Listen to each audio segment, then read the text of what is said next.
حضور غوث پاک کا گھرانہ صالحین کا گھرانہ تھا۔ آپ کا خاندان اللہ کے نیک بندوں کا خاندان تھا۔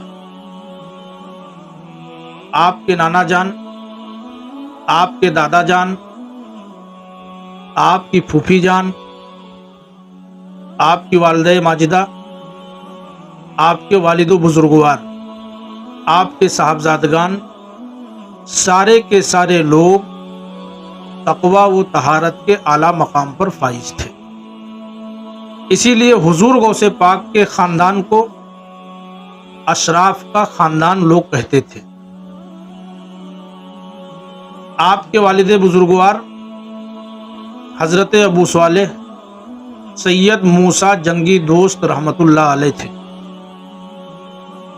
آپ کا نام سید موسیٰ تھا، کنیت جو ہے ابو صالح تھی، اور لقب جنگی دوست تھا۔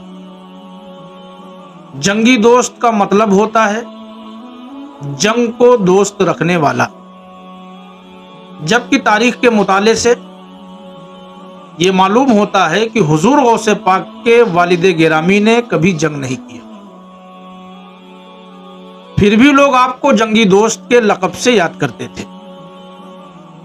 دیکھیے، جنگ جو ہے وہ دو طرح کی جنگیں ہوتی ہیں۔ ایک جنگ وہ ہے جو میدان جنگ میں دشمنان اسلام کے خلاف لڑی جاتی ہے، اور ایک جنگ وہ جنگ ہے جو نفس کے خلاف لڑی جاتی ہے۔ میدان جنگ میں دشمنان اسلام سے جنگ لڑنا آسان ہوتا ہے بمقابلے نفس کے خلاف جنگ کرنے میں۔ دیکھیے، نفس ہی کے کہنے پر انسان سارے گناہ کرتا ہے۔ نفس کے کہنے پر انسان چوری کرتا ہے،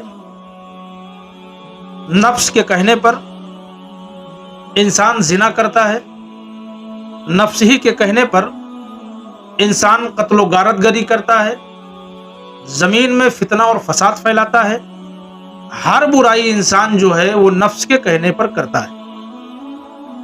حضور غوث پاک کے والد گرامی پوری زندگی نفس کے خلاف جنگ کرتے رہے، نفس کے خلاف سارا کام کرتے رہے، ہر کام اپنے رب کی رضا اور خوشنودی کے لیے کرتے رہے۔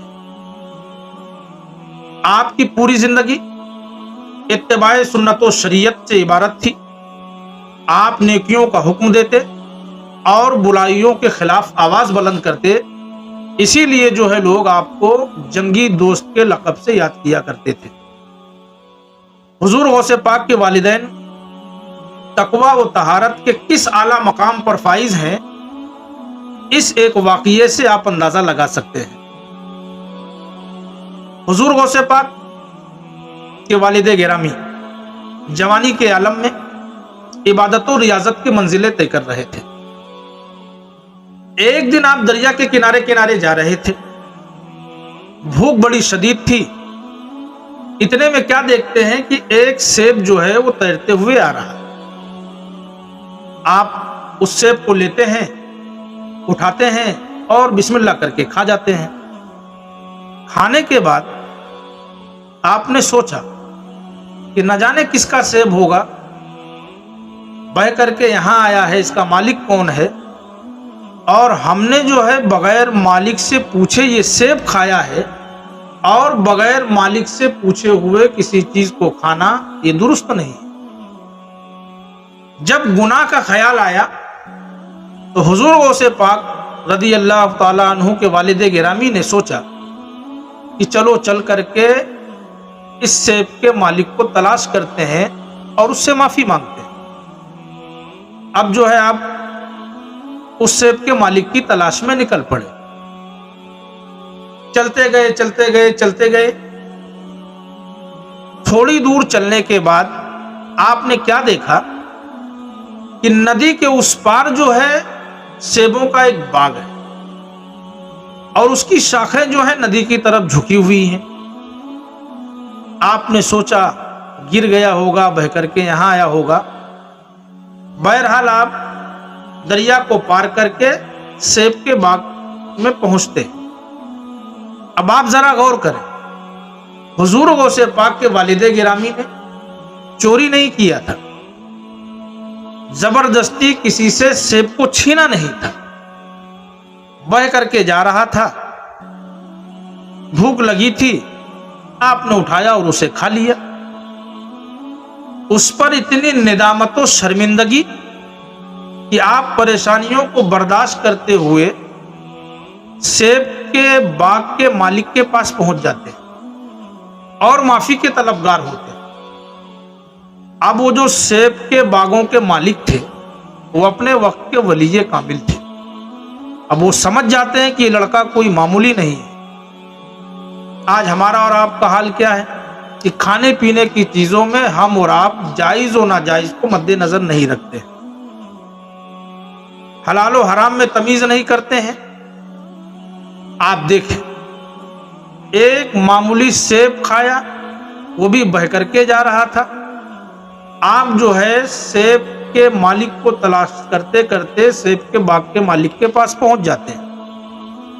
اب وہ جو سیب کے مالک تھے وہ سمجھ گئے مالک تھے یہ لڑکا کوئی معمولی لڑکا نہیں ہے. بولے بیٹا معاف تو کریں گے لیکن ایک شرط ہے. آپ نے فرمایا بھائی چاہے نوکری کروا لو, چاکری کروا لو, جو چاہیں آپ ہم کرنے کے لیے تیار ہیں, بس آپ مجھے معاف کر دیں. تو جو سیبوں کے باغ کے مالک تھے انہوں نے کہا بیٹا ایسا ہے کہ آپ کو میرے باغ کی رکھوالی کرنی پڑے گی. ایک لمبی مدت تک باغ کی رکھوالی کرتے رہے. جب رکھوالی کی مدت ختم ہوئی تو آپ نے جانے کی اجازت طلب کی. وہ بزرگ فرماتے ہیں بیٹا آپ کو ایک کام اور کرنا پڑے گا. آپ نے کہا وہ کیا ہے؟ کہا ایسا ہے کہ میری بیٹی سے آپ کو نکاح کرنا پڑے. آپ میری بیٹی سے نکاح کر لیں گے تو جو سیب بغیر اجازت تم نے کھایا ہے ہم اسے معاف کر دیں گے. آپ اس کے لیے بھی تیار ہو جاتے ہیں. کہا بیٹا ایک اور بات ہے. آپ نے فرمایا وہ کیا ہے؟ کہا ایسا ہے کہ ہماری بیٹی جو ہے آنکھوں سے اندھی ہے, کانوں سے بہری ہے, پیروں سے معذور ہے, زبان سے گونگی ہے. اب آپ اندازہ لگائیں کیا کوئی نوجوان ایسی لڑکی سے شادی کر سکتا ہے جس کے اندر اتنے سارے عیب ہوں؟ وہ بھی ایک سیب جو بہ کر کے جا رہا تھا اس کے معافی کے عوض میں. حضور غوث پاک کے والد گرامی نے سوچا کہ میری دنیا برباد ہوتی ہے تو ہو جائے, لیکن میں یہ نہیں چاہتا ہوں کہ میری آخرت برباد ہو. آپ شادی کے لیے تیار ہو گئے. شادی ہو گئی, کمرے میں گئے, سلام کی تو سلام کا جواب ملا. آپ نے دیکھا تو جسم کے سارے اعضاء صحیح سلامت ہیں. آپ ڈر جاتے ہیں, بھاگ کر کے باہر آتے ہیں اور کہتے ہیں کہ آپ نے اچھا مذاق کیا. آپ نے من ہی من میں سوچا کہ میں نے ایک سیب کھایا ہے تو ان مشکلات سے مجھے دو چار ہونا پڑ رہا ہے. آج تو بہت بڑا گناہ ہو گیا ہے, اب نہ جانے کن کن مرحلوں سے مجھے گزرنا پڑے گا. آپ نے کہا کہ آپ نے تو کہا تھا کہ ہماری بیٹی آنکھوں سے اندھی ہے, پیروں سے معذور ہے, کانوں سے بہری ہے, اس کے ہاتھ پیر تو صحیح سلامت ہیں, وہ بہت اچھا دیکھتی ہیں, بہت اچھا بولتی ہیں.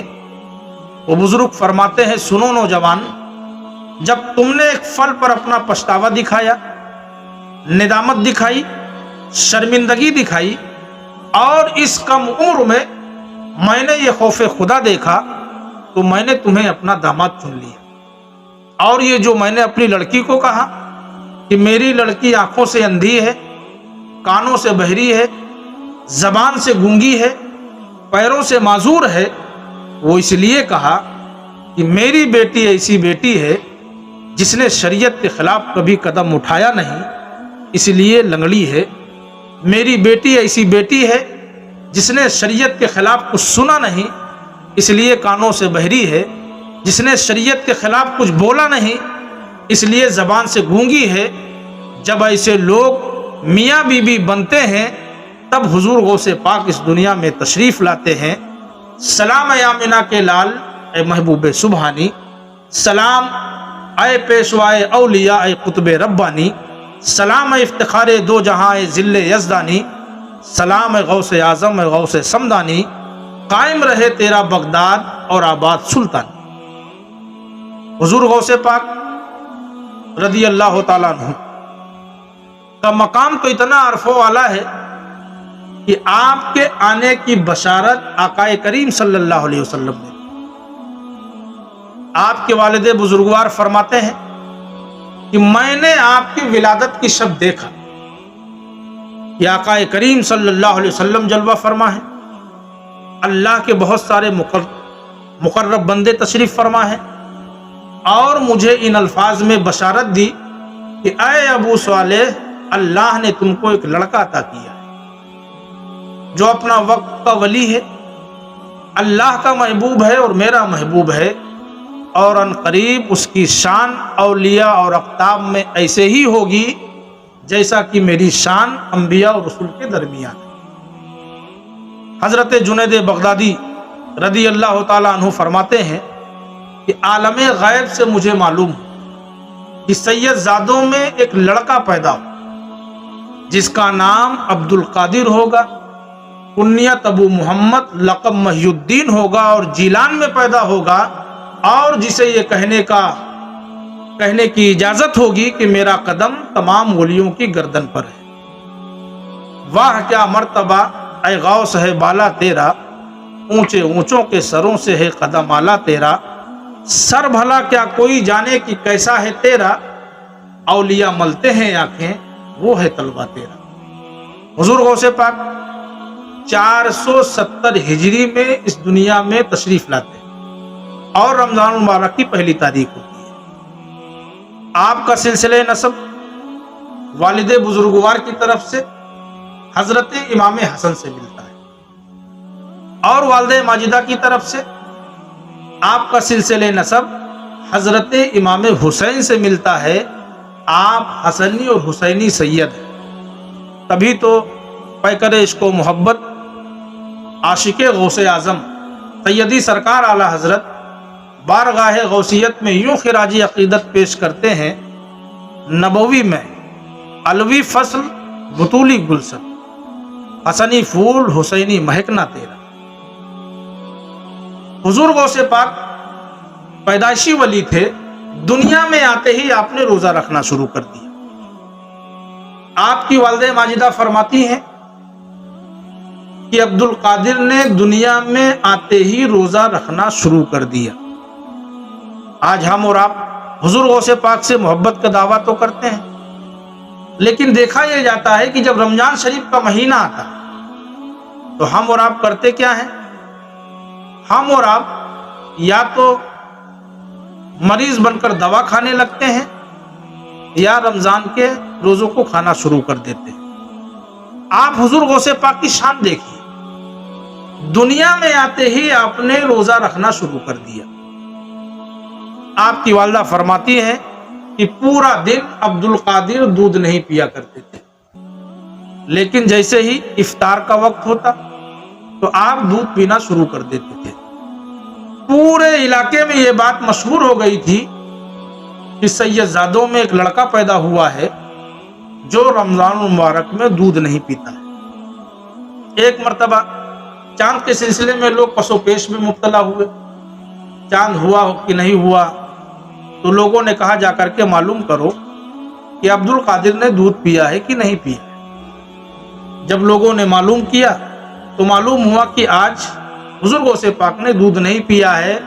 تب لوگوں کو علم ہوا کہ آج رمضان المبارک کی پہلی تاریخ ہے۔